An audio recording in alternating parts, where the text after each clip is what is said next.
ನೀವು ರೀಸೆಂಟಾಗಿ ಉದಯ ಟಿವಿ, ಉದಯ ಮೂವೀಸ್, ಸನ್ ಉದಯ ಮೂವೀಸ್ ಅಂತ ಈ ರೀತಿ ಉದಯ ನೆಟ್ವರ್ಕ್ನಲ್ಲಿರೋ ಚಾನಲ್ಸ್ ಎಲ್ಲ ಸನ್ ಅಂತ ಚೇಂಜ್ ಆಗಿರೋದು ನೋಡಿರ್ತೀರಿ. ಯಾಕೆ ಈ ರೀತಿ ಚೇಂಜ್ ಮಾಡಿದ್ದಾರೆ? ಉದಯ ಅಂದ್ರೇನೆ ಎಲ್ರಿಗೂ ಗೊತ್ತಿರೋ ಒಂದು ಬ್ರ್ಯಾಂಡ್ ನೇಮ್, ಅದನ್ನ ಕಮ್ಮಿ ಮಾಡಿ ಸನ್ ಅನ್ನೋ ನೇಮ್ನ ಯಾಕೆ ಹೈಲೈಟ್ ಮಾಡ್ತಾ ಇದ್ದಾರೆ? 30 ವರ್ಷದಿಂದ ಇದ್ದ ಈ ನೇಮ್ನ ಯಾಕೆ ರೀಬ್ರ್ಯಾಂಡ್ ಮಾಡಿದ್ದಾರೆ ಅಂತ, ಇವಾಗಲೇ ಯಾಕೆ ಈ ರೀತಿ ಮಾಡಿದ್ದಾರೆ ಅಂತ ಈಗ ನೋಡೋಣ. ಉದಯ ಟಿವಿಯ ಎಲ್ಲ ಚಾನಲ್ಸ್ ಸನ್ ನೆಟ್ವರ್ಕ್ ಅನ್ನೋ ಒಂದು ದೊಡ್ಡ ಸಂಸ್ಥೆಗೆ ಸೇರಿದ್ವು. ಇದರ ಓನರ್ ಕಲಾನಿಧಿ ಮಾರನ್. ಈ ಸನ್ ನೆಟ್ವರ್ಕ್ನಲ್ಲಿ ತಮಿಳ್ನಲ್ಲೇ 10 ರಿಂದ 12 ಚಾನಲ್ಸ್ ಇವೆ, ತೆಲುಗಲ್ಲಿ 7 ಚಾನಲ್ಸ್, ಮಲಯಾಳಂನಲ್ಲಿ 6 ಚಾನಲ್ಸ್, ಬೆಂಗಾಲಿ, ಮರಾಠಿ ಮತ್ತು ಹಿಂದಿಯಲ್ಲಿ ಕೂಡ 1 ರಿಂದ 2 ಚಾನಲ್ಸ್ ಇವೆ. ಟೋಟಲ್ ಆಗಿ ಇವ್ರಿಗೂ ಸುಮಾರು 37 ಚಾನಲ್ಸ್ ಇವೆ. ಎಲ್ಲ ಚಾನಲ್ಸ್ ಮೊದಲು ರೀಜನಲ್ ಹೆಸರಲ್ಲೇ ಇದ್ವು, ಈಗ ಎಲ್ಲವನ್ನ ಸನ್ ಅಂತ ಚೇಂಜ್ ಮಾಡ್ತಾ ಇದ್ದಾರೆ. ಮೊದಲು ಜನ ಹೇಗಿದ್ರು ಅಂದ್ರೆ ಸ್ವಂತ ರಾಜ್ಯದ ಪ್ರಾಡಕ್ಟ್ಸ್ನೇ ಯೂಸ್ ಮಾಡೋಕೆ ಇಷ್ಟಪಡ್ತಾ ಇದ್ರು.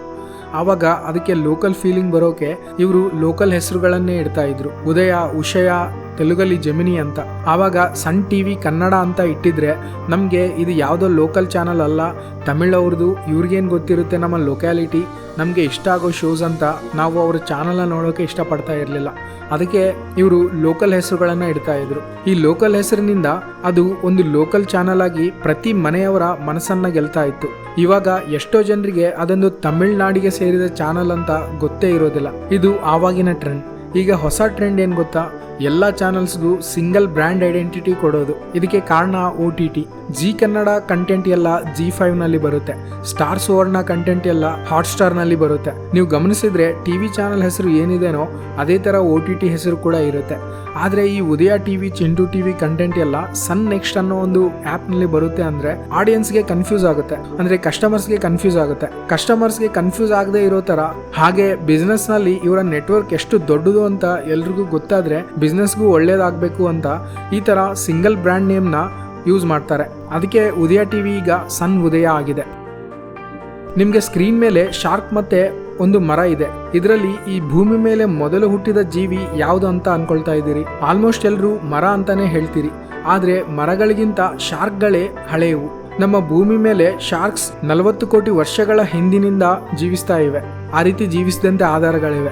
ಆದ್ರೆ ಮರಗಳು 35 ಕೋಟಿ ವರ್ಷಗಳ ಹಿಂದೆ, ಅಂದ್ರೆ ಶಾರ್ಕ್ಗಳು ಹುಟ್ಟಿ 5 ಕೋಟಿ ವರ್ಷಗಳು ಆದ ನಂತರ ಮರಗಳು ಹುಟ್ಟಿವೆ ಅಂತ ಆಧಾರಗಳಿವೆ. ಅಂದ್ರೆ ಇಮ್ಯಾಜಿನ್ ಮಾಡ್ಕೊಳ್ಳಿ, ಭೂಮಿ ಮೇಲೆ ಕಾಡುಗಳಿಲ್ಲದೆ ಹೇಗಿರ್ಬೋದು ಅಂತ. ಆ ಟೈಮ್ನಲ್ಲಿ ದೊಡ್ಡ ದೊಡ್ಡ ಲ್ಯಾಂಡ್ ಆನಿಮಲ್ಸ್ ಕೂಡ ಇರೋದಿಲ್ಲ, ಚಿಕ್ಕ ಚಿಕ್ಕ ಬಗ್ಸ್ ಇದ್ವು. ಸಡನ್ ಆಗಿ ಒಂದು ರಾತ್ರಿ ನೀವು ನ್ಯೂಸ್ ಪೇಪರ್ ಓದೋಷ್ಟು ಬೆಳಕು ಬಂದ್ರೆ ಹೇಗಿರುತ್ತೆ? ಅರ್ತ್ ಪೋಲ್ಸ್ ಹತ್ರ ಕಾಣೋ ಅರೋರಾಸ್ ನಮ್ಮ ರಾತ್ರಿ ಆಕಾಶದಲ್ಲಿ ಕಂಡ್ರೆ ಹೇಗಿರುತ್ತೆ? 1959ರಲ್ಲಿ ಈ ರೀತಿ ಒಂದ್ಸಲ ಆಗಿತ್ತು. ಕೇವಲ ಫಾರಿನ್ ಕಂಟ್ರೀಸ್ನಲ್ಲಿ ಅಲ್ಲ, ನಮ್ಮ ಇಂಡಿಯನ್ಸ್ನು ಇದನ್ನ ಎಕ್ಸ್ಪೀರಿಯನ್ಸ್ ಮಾಡಿದ್ದಾರೆ. 1959ನಲ್ಲಿ ರಿಚರ್ಡ್ ಕ್ಯಾರಿಂಗ್ಟನ್ ಅನ್ನೋ ಬ್ರಿಟಿಷ್ ಆಸ್ಟ್ರೋನಾಮರ್ ಸನ್ನ ಅಬ್ಸರ್ವ್ ಮಾಡುವಾಗ ಸಡನ್ ಆಗಿ ಇಂಟೆನ್ಸ್ ಫ್ಲಾಶ್ ನ ನೋಡ್ತಾರೆ.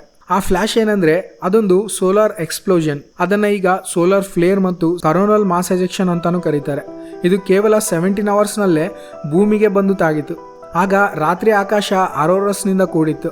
ಕೇವಲ ಅರ್ತ್ ಪೋಲ್ಸ್ ಹತ್ರ ಅಲ್ಲ, ಇದು ಇಂಡಿಯಾ, ಕ್ಯೂಬಾವರೆಗೂ ಕಂಡಿತ್ತು. ರಾತ್ರಿ ಸಂಜೆ ತರ ಆಗಿತ್ತು. ಎಷ್ಟು ಬೆಳಕಾಗಿತ್ತು ಅಂದ್ರೆ ಜನ ನ್ಯೂಸ್ ಪೇಪರ್ ಓದ್ಬೋದಾಗಿತ್ತು. ಆಗ ಜನ ಏನ್ ಅನ್ಕೊಂಡಿದ್ರಂದ್ರೆ ಇದು ಪ್ರಪಂಚದ ಅಂತ್ಯ ಅಂತ, ಆಕಾಶದಲ್ಲಿ ಬೆಂಕಿ ಬಿದ್ದಿದೆ ಅಂತ. ಟೆಲಿಗ್ರಾಫ್ ಮಷಿನ್ಸ್ ಎಲ್ಲ ಸ್ಪಾರ್ಕ್ ಆಗಿ ಸುಟ್ಟೋದು, ಆಪರೇಟರ್ಸ್ಗೆ ಎಲೆಕ್ಟ್ರಿಕ್ ಶಾಕ್ಸ್ ಹೊಡೋದು. ಕೆಲವು ಮಷಿನ್ಸ್ ಆದ್ರೆ ಕರೆಂಟ್ ಇಲ್ದಿದ್ರೂ ಸೂರ್ಯನ ಸ್ಟ್ರೋಮ್ ಎನರ್ಜಿಗೆ ಆನ್ ಆಫ್ ಆಗ್ತಾ ಇದ್ವು. ಇದು ಏನಾದ್ರೂ ಇವತ್ತು ಆಗಿದ್ದಿದ್ರೆ ಸ್ಯಾಟಲೈಟ್ಸ್ ಎಲ್ಲ ಫೇಲ್ ಆಗಿ, GPS ಸ್ಟಾಪ್ ಆಗಿ, ನಮ್ಮ ಮನೆಗೆ ಕರೆಂಟ್ ತರುವ ಪವರ್ ಗ್ರಿಡ್ಗಳು ಕೊಲಾಪ್ಸ್ ಆಗೋವು, ಇಂಟರ್ನೆಟ್ ಕೇಬಲ್ ಎಲ್ಲ ಡ್ಯಾಮೇಜ್ ಆಗೋವು, $ಟ್ರಿಲಿಯನ್ಸ್ ಬೆಲೆ ಬಾಳೋ ವಸ್ತುಗಳು ಡ್ಯಾಮೇಜ್ ಆಗೋವು. ಮತ್ತೆ ಇದನ್ನೆಲ್ಲ ಸಾಲ್ವ್ ಮಾಡಲು ವರ್ಷಗಳು ಆಗೋದು. ಆದರೆ ನಮ್ಮ ಅದೃಷ್ಟಕ್ಕೆ ಇದು ಮತ್ತೆ ಬಂದಿಲ್ಲ. ನೀವು ಪ್ರತಿದಿನ UPI ಪೇಮೆಂಟ್ಸ್ಗಾಗಿ QRಸ್ನ ಬಳಸ್ತಾನೆ ಇರ್ತೀರಿ. ಯಾವಾಗಾದರೂ ಅನ್ಕೊಂಡಿದ್ದೀರಾ ಈ QR ಕೋಡ್ ಹೇಗೆ ಕೆಲಸ ಮಾಡುತ್ತೆ, ಇದನ್ನು ಯಾರು ಕಂಡು ಹಿಡಿದ್ರು ಅಂತ? QR ಕೋಡ್ಸ್ಗಿಂತ ಮೊದಲು ಬಾರ್ಕೋಡ್ಸ್ನ ಯೂಸ್ ಮಾಡ್ತಾ ಇದ್ರು. 1994ರಲ್ಲಿ ಜಪಾನ್ನಲ್ಲಿರುವ ಡೆನ್ಸೋ ವೇವ್ ಅನ್ನೋ ಒಂದು ಟೊಯೋಟಾಗೆ ಸಂಬಂಧಪಟ್ಟ ಫ್ಯಾಕ್ಟ್ರಿನಲ್ಲಿ ಕಾರ್ಸ್ ಬಿಲ್ಡ್ ಮಾಡೋವಾಗ ಥೌಸಂಡ್ಸ್ ಆಫ್ ಪಾರ್ಟ್ಸ್ನ ಈ ಬಾರ್ಕೋಡ್ಗಳಿಂದಲೇ ಗುರುತಿಸಬೇಕಾಗಿತ್ತು. ಈ ಬಾರ್ಕೋಡ್ಸ್ಗಳಲ್ಲಿ ತುಂಬಾ ಕಡಿಮೆ ಸಮಾಚಾರ ಸ್ಟೋರ್ ಆಗ್ತಿತ್ತು. ಮತ್ತೆ ಇವನ್ನ ಸ್ಕ್ಯಾನ್ ಮಾಡೋದು ಕೂಡ ತುಂಬಾ ಸ್ಲೋ. ಇವನ್ನ ಕರೆಕ್ಟ್ ಆದ ಆಂಗಲ್ನಲ್ಲೇ ಸ್ಕ್ಯಾನ್ ಮಾಡಬೇಕು. ಇದರಿಂದ ಕಾರ್ಸ್ ತಯಾರಿ ಸ್ಲೋ ಆಗೋದು. ಇದನ್ನ ಗಮನಿಸಿದ ಮಸಾಹಿರೋ ಹರಾ ಅನ್ನೋ ಇಂಜಿನಿಯರ್ ಇದಕ್ಕೆ ಏನಾದರೂ ಪರಿಹಾರ ಕಂಡುಹಿಡಿಬೇಕು ಅಂತ ಯೋಚನೆ ಮಾಡ್ತಾನೆ. ಒಂದ್ಸಲ ಈತ ಜಪಾನ್ನಲ್ಲಿ ಆಡೋ ಗೋ ಅನ್ನೋ ಬೋರ್ಡ್ ಗೇಮ್ನ ನೋಡಿದಾಗ ಒಂದು ಐಡಿಯಾ ಬರುತ್ತೆ. ಅದೇ QR code. Barcode only 1 dimension ನಲ್ಲಿ ಸ್ಟೋರ್ ಆಗುತ್ತೆ. QR ಕೋಡ್ ನ 2 ಡೈಮೆನ್ಷನ್ ನಲ್ಲಿ ಸ್ಟೋರ್ ಆಗೋ ತರ ಮಾಡಿದ್ರೆ ಆಯ್ತಲ್ಲ ಅಂತ ಅನ್ಕೊಳ್ತಾನೆ. ಇದಕ್ಕೆ ಕ್ವಿಕ್ ರೆಸ್ಪಾನ್ಸ್ ಅಂತ ಕರೀತಾರೆ. ಶಾರ್ಟ್ ಕಟ್ ನಲ್ಲಿ QR ಆಯ್ತು. ಇದು ಬಾರ್ಕೋಡ್ ಗಿಂತ 100 ಪಟ್ಟು ಜಾಸ್ತಿ ಡೇಟಾ ಸ್ಟೋರ್ ಮಾಡ್ಕೊಳ್ಳುತ್ತೆ. ಇದನ್ನ ಯಾವ ಆಂಗಲ್ ನಲ್ಲಾದ್ರೂ ಸ್ಕ್ಯಾನ್ ಮಾಡಬಹುದು, ಮತ್ತೆ ಫಾಸ್ಟ್ ರೀಡಿಂಗ್ ಕೂಡ ಆಗುತ್ತೆ. ಜೊತೆಗೆ ಇದು ಡ್ಯಾಮೇಜ್ ಆದ್ರೂ ಕೂಡ ಕರೆಕ್ಷನ್ ಮಾಡ್ಕೊಂಡು ವರ್ಕ್ ಆಗುತ್ತೆ. ಇದರಿಂದ ಕಾರ್ ಫ್ಯಾಕ್ಟರಿನಲ್ಲಿ ಕೆಲಸ ಫಾಸ್ಟ್ ಆಯ್ತು. ತುಂಬಾ ವರ್ಷಗಳು ಈ QR ಕೋಡ್ಸ್ ನ ಕೇವಲ ಫ್ಯಾಕ್ಟರಿಗಳಲ್ಲಿ, ಇಂಡಸ್ಟ್ರಿಗಳಲ್ಲಿ ಮಾತ್ರ ಯೂಸ್ ಮಾಡ್ತಾ ಇದ್ರು. ಯಾವಾಗ ಮೊಬೈಲ್ ಕ್ಯಾಮ್ರಾಗಳು ಪವರ್ಫುಲ್ ಆದ್ವೋ ಆವಾಗ ಇವು ನಾರ್ಮಲ್ ಜನ ಯೂಸ್ ಮಾಡೋಕೆ ಸ್ಟಾರ್ಟ್ ಮಾಡಿದ್ರು. ಸ್ಟಾರ್ಟಿಂಗ್ ನಲ್ಲಿ ಇವನ್ನ ಕೇವಲ ಜಾಸ್ತಿಯಾಗಿ ಇಂಟರ್ನೆಟ್ ವೆಬ್ಸೈಟ್ಸ್ ನ ಓಪನ್ ಮಾಡೋಕೆ ಮಾತ್ರ ಯೂಸ್ ಮಾಡ್ತಾ ಇದ್ರು. ಈಗ ಇವನ್ನ ಪೇಮೆಂಟ್ಸ್ಗೆ, ಟಿಕೆಟ್ಸ್ಗೆ, ರೆಸ್ಟೋರೆಂಟ್ ಮೆನ್ಯೂಸ್ಗೆ ಪ್ರತಿಯೊಂದಕ್ಕೂ ಯೂಸ್ ಮಾಡ್ತಾ ಇದ್ದಾರೆ. ಈ QR ನಲ್ಲಿ ಬ್ಲ್ಯಾಕ್ಸ್ 1 ರಿಪ್ರೆಸೆಂಟ್ ಮಾಡಿದ್ರೆ ವೈಟ್ಸ್ 0 ರಿಪ್ರೆಸೆಂಟ್ ಮಾಡ್ತವೆ. ಇದರಲ್ಲಿರೋ ಈ 3 ಸ್ಕ್ವೇರ್ಸ್ ಕ್ಯಾಮೆರಾ QR ಎಲ್ಲಿದೆ ಅಂತ ಬೇಗ ಕಂಡುಹಿಡಿಯಲು ಸಹಾಯ ಮಾಡುತ್ತೆ. ಅಷ್ಟೇ ಅಲ್ಲದೆ ಅದರ ಆಂಗಲ್ ಮತ್ತೆ ಸೈಜ್ ನ ಕೂಡ ತಿಳ್ಕೊಳ್ಳೋಕೆ ಹೆಲ್ಪ್ ಮಾಡುತ್ತೆ. ನಂತರ ಈ ಚಿಕ್ಕ ಸ್ಕ್ವೇರ್ QR ಕೋಡ್ ಯಾವ ಓರಿಯೆಂಟೇಷನ್ ನಲ್ಲಿ ಇದೆ ಅಂತ ತಿಳಿಸುತ್ತೆ. ಈಗ ಇಷ್ಟೊಂದು ಬಿಸಿಲು ನೋಡ್ತಾ ಇದ್ರೆ ಮುಂದೊಂದು ದಿನ ಅಂಟಾರ್ಟಿಕಾ ಐಸ್ ಎಲ್ಲ ಕರಗೋಗ್ಬಿಡುತ್ತೇನೋ ಅನ್ಸುತ್ತೆ. ಅದಕ್ಕೆ ಅಂಟಾರ್ಟಿಕಾ ಬಗ್ಗೆ ಸ್ವಲ್ಪ ರಿಸರ್ಚ್ ಮಾಡಿದ್ರೆ ಗೊತ್ತಾಗಿದ್ದು ಅದು ಆಲ್ರೆಡಿ ಕರಗೋಗ್ತಾ ಇದೆ ಅಂತ. ಇದಕ್ಕೆ ಕಾರಣ ಗ್ಲೋಬಲ್ ವಾರ್ಮಿಂಗ್. ನಾವು ಪೆಟ್ರೋಲ್, ಡೀಸೆಲ್ ಮತ್ತೆ ಫ್ಯಾಕ್ಟರಿಯಿಂದ ಕಾರ್ಬನ್ ಡೈಆಕ್ಸೈಡ್ ನ ಬಿಡುಗಡೆ ಮಾಡ್ತಾ ಇದ್ದೀವಿ. ಇದು ಗ್ಯಾಸ್. ಈ ಗ್ಯಾಸ್ ವಾತಾವರಣದಲ್ಲಿ ಕಲಿತು ಸೂರ್ಯನಿಂದ ಬಂದ ಹೀಟ್ ನ ವಾಪಸ್ ಹೋಗದಂತೆ ಅದನ್ನ ಇಲ್ಲೇ ಟ್ರ್ಯಾಪ್ ಆಗೋ ತರ ಮಾಡುತ್ತೆ. ಇದನ್ನೇ ಗ್ರೀನ್ ಹೌಸ್ ಎಫೆಕ್ಟ್ ಅಂತ ಕರೀತಾರೆ. ಇದರ ಬಗ್ಗೆ ಫುಲ್ ವಿಡಿಯೋ ಮಾಡಿದ್ದೀನಿ, ಕೊನೆಯಲ್ಲಿ ನೆನಪು ಮಾಡ್ತೀನಿ, ಆವಾಗ ನೋಡಿ. ಈ ಗ್ರೀನ್ ಹೌಸ್ ಗ್ಯಾಸಸ್ ನಿಂದ ಪ್ರತಿ ವರ್ಷ ಇಡೀ ಭೂಮಿಯ ಟೆಂಪರೇಚರ್ಸ್ ಜಾಸ್ತಿ ಆಗ್ತಾ ಇವೆ. ಈ ಗ್ರೀನ್ ಹೌಸ್ ಗ್ಯಾಸಸ್ ಗಳು ಟ್ರ್ಯಾಪ್ ಮಾಡಿದ ಹೀಟ್ ನ ಸಮುದ್ರ ಅಬ್ಸರ್ವ್ ಮಾಡ್ಕೊಳ್ಳುತ್ತೆ. ಸೊ ಅದಕ್ಕೆ ನಾವೆಲ್ಲ ಸ್ವಲ್ಪ ತಣ್ಣಗಿದ್ದೀವಿ. ಆದ್ರೆ ಸಮುದ್ರ ಬಿಸಿಯಾಗಿ ಈ ಅಂಟಾರ್ಟಿಕಾ ಕರಗೋಗ್ತಾ ಇದೆ. 1980s ಲೆಕ್ಕಾಚಾರದ ಪ್ರಕಾರ ಅಂಟಾರ್ಟಿಕಾದಲ್ಲಿ ಪ್ರತಿ ವರ್ಷ 40 ಬಿಲಿಯನ್ ಟನ್ಸ್ ಐಸ್ ಕರಗೋದಂತೆ. 2020 ಲೆಕ್ಕಾಚಾರಗಳ ಪ್ರಕಾರ ಇವಾಗ ವರ್ಷಕ್ಕೆ 252 ಬಿಲಿಯನ್ ಟನ್ಸ್ ಕರಗೋಗ್ತಾ ಇದೆ. ಅಂದ್ರೆ ಈ ಅಂಟಾರ್ಟಿಕಾ ಒಂದು ಸಮಯಕ್ಕೆ ಪೂರ್ತಿಯಾಗಿ ಕರಗೋಗುತ್ತೆ. ಕರಗೋದ್ರೆ ಏನು, ಅಲ್ಲಿನ ನೆಲ ನಮ್ಗೆ ಸಿಗುತ್ತೆ ಅಂತ ಅನ್ಕೋಬೇಡಿ. ಅಲ್ಲಿ ಕರಗೋದ್ರೆ ನಮ್ಮ ನೆಲಗಳು ಮುಚ್ಚೋಗುತ್ತೆ. ಆಲ್ಮೋಸ್ಟ್ ನಮ್ಮ ಕೋಸ್ಟಲ್ ಏರಿಯಾಗಳಲ್ಲಿ ಇರೋ ಎಲ್ಲಾ ಸಿಟೀಸ್ ಮುಳುಗೋಗುತ್ತೆ. ಇದರಲ್ಲಿ ಮುಂಬೈ, ಮಂಗಳೂರು, ಚೆನ್ನೈ, ವೈಜಾಗ್ ಎಲ್ಲ ಇರುತ್ತೆ.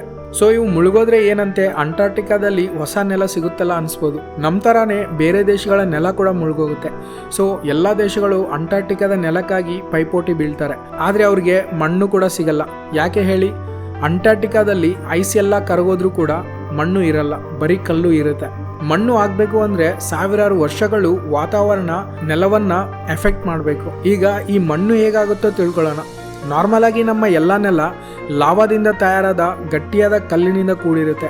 ಮೆಲ್ಲಕ್ಕೆ ವಾತಾವರಣದಲ್ಲಿ ಆಗುವ ಬದಲಾವಣೆಗಳಿಂದ ಕಲ್ಲಿನ ಮೇಲಿನ ಲೇಯರ್ ಚಿಕ್ಕ ಚಿಕ್ಕದಾಗಿ ಚೂರಾಗುತ್ತೆ. ಸೂರ್ಯನ ತಾಪಕ್ಕೆ ಕಲ್ಲು ವ್ಯಾಕೋಚ ಮತ್ತು ಸಂಕೋಚ ಆಗುತ್ತೆ. ವ್ಯಾಕೋಚ ಅಂದ್ರೆ ಉಬ್ಬೋದು, ಸಂಕೋಚ ಅಂದ್ರೆ ಕುಗ್ಗೋದು. ಸೊ ಈ ರೀತಿ ವ್ಯಾಕೋಚ ಸಂಕೋಚ ಆಗೋದ್ರಿಂದ ಕಲ್ಲಲ್ಲಿ ಕ್ರ್ಯಾಕ್ಸ್ ಬರುತ್ತೆ. ಮಳೆ ಬಂದಾಗ ನೀರು ಈ ಕ್ರ್ಯಾಕ್ಸ್ ನಲ್ಲಿ ಹೋಗಿ ಕಲ್ಲನ್ನ ಇನ್ನೂ ಚಿಕ್ಕ ಚಿಕ್ಕ ಚೂರುಗಳಾಗಿ ಮಾಡುತ್ತೆ. ಈ ರೀತಿ ಕ್ರ್ಯಾಕ್ಸ್ ಆದಾಗ ಕಲ್ಲಿನ ಹೊಸ ಭಾಗ ವಾತಾವರಣಕ್ಕೆ ಎಕ್ಸ್ಪೋಸ್ ಆಗುತ್ತೆ. ಆವಾಗ ಕಲ್ಲಲ್ಲಿ ಐರನ್ ಇದ್ರೆ ಅದು ಆಕ್ಸಿಜನ್ಗೆ ಎಕ್ಸ್ಪೋಸ್ ಆಗಿ ತುಕ್ಕು ಹಿಡಿಯುತ್ತೆ, ಪುಡಿ ಪುಡಿ ಆಗುತ್ತೆ. ಮತ್ತೆ ಮಳೆ ನೀರು ಗಾಳಿಯಲ್ಲಿ CO2 ಜೊತೆ ಮಿಕ್ಸ್ ಆಗಿ ಒಂದು ವೀಕ್ ಆಸಿಡ್ ತರ ಆಗಿ ಈ ಕಲ್ಲಲ್ಲಿರೋ ಮಿನರಲ್ಸ್ನ ತಿನ್ನುತ್ತೆ. ಸೊ ಕಲ್ಲುಗಳು ಸಾಫ್ಟ್ ಆಗುತ್ತೆ.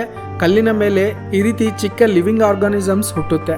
ಇವು ಸ್ಟೋನ್ನ ಚಿಕ್ಕದಾಗಿ ಕರಗಿಸ್ತವೆ. ನಂತರ ಚಿಕ್ಕ ಚಿಕ್ಕ ಗಿಡಗಳು ಹುಟ್ಟಿ ಅವುಗಳ ಬೇರುಗಳು ಕಲ್ಲನ್ನ ಅವುಗಳಿಗೆ ಆದಷ್ಟು ಚಿಕ್ಕದಾಗಿ ಹೊಡಿತವೆ. ನಂತರ ಇಲ್ಲಿ ಹುಟ್ಟೋ ಗಿಡಗಳು ಸತ್ತು ಹೋಗಿ ಒಣಗೋಗ್ತವೆ. ಇವನ್ನ ತಿನ್ನಲು ಚಿಕ್ಕ ಚಿಕ್ಕ ಬ್ಯಾಕ್ಟೀರಿಯಾ, ಇನ್ಸೆಕ್ಟ್ಸ್ ಅಂತವು ಬಂದು ತಿಂದು ಅಲ್ಲೇ ಟಾಯ್ಲೆಟ್ ಮಾಡ್ತವೆ, ಅಲ್ಲೇ ಸತ್ತೋಗ್ತವೆ. ಈ ರೀತಿ ಸಾವಿರಾರು ವರ್ಷಗಳಿಗೆ 1 ಇಂಚ್ ದಪ್ಪ ಇರೋ ಮಣ್ಣು ತಯಾರಾಗುತ್ತೆ. ಈ ಮಣ್ಣೆಲ್ಲ ಬ್ಯಾಕ್ಟೀರಿಯಾಗಳ ಚಿಕ್ಕ ಚಿಕ್ಕ ಹುಳುಗಳ ಮೃತದೇಹದಿಂದ, ಗಿಡಗಳ ಒಣಗಿ ಹೋದ ಪುಡಿಯಿಂದ ಮತ್ತು ಕಲ್ಲಿನ ಪುಡಿಯಿಂದ ತಯಾರಾಗುತ್ತೆ. ಈ ರೀತಿ ಲೇಯರ್ ಬೈ ಲೇಯರ್ ತಯಾರಾಗಿ ಇವತ್ತು ನಮ್ಗೆ ಈ ರೀತಿ ಮಣ್ಣು ಸಿಗುತ್ತೆ. ಇದು ಕೂಡ ಗಾಳಿಯಲ್ಲಿ ತೇಲಾಡೋ ಧೂಳಿನಿಂದ ಮೆಲ್ಲಕ್ಕೆ ಮುಚ್ಚಲ್ಪಡ್ತಾ ಇರುತ್ತೆ. ಸಾವಿರಾರು ವರ್ಷಗಳಿಗೆ 1 ಮೀಟರ್ ಮಣ್ಣು ಮುಚ್ಚೋಗುತ್ತೆ. ಅದಕ್ಕೆ ನಮ್ಗೆ ಸಾವಿರಾರು ವರ್ಷಗಳ ಹಳೆ ಜನ ವಾಸಿಸಿದ ಜಾಗಗಳು, ಮನೆಗಳು ಎಲ್ಲ ಮಣ್ಣಲ್ಲಿ ಮುಚ್ಚಿ ಹೋಗಿರ್ತವೆ. ಇವಾಗ ನಾವು ಓಡಾಡ್ತಾ ಇರೋ ಭೂಮಿ ಕೂಡ ಮುಚ್ಚಿಕೊಂಡು ಹೋಗುತ್ತೆ. ನೆಕ್ಸ್ಟ್ ಟೈಮ್ ನೀವು ಭೂಮಿಯನ್ನ ತೋಡಿದ್ರೆ ನೀವು ಹಿಸ್ಟ್ರಿ ನೋಡ್ತಾ ಇದ್ದೀರಿ ಅಂತ ತಿಳ್ಕೊಳ್ಳಿ. ಡೈನೋಸರ್ಗಳು ಓಡಾಡಿದ ನೆಲ ನೀವು ಈಗ ಇರುವ ನೆಲದಲ್ಲಿ 500 ಫೀಟ್ ತೋಡಿದ್ರೆ ಬರುತ್ತೆ.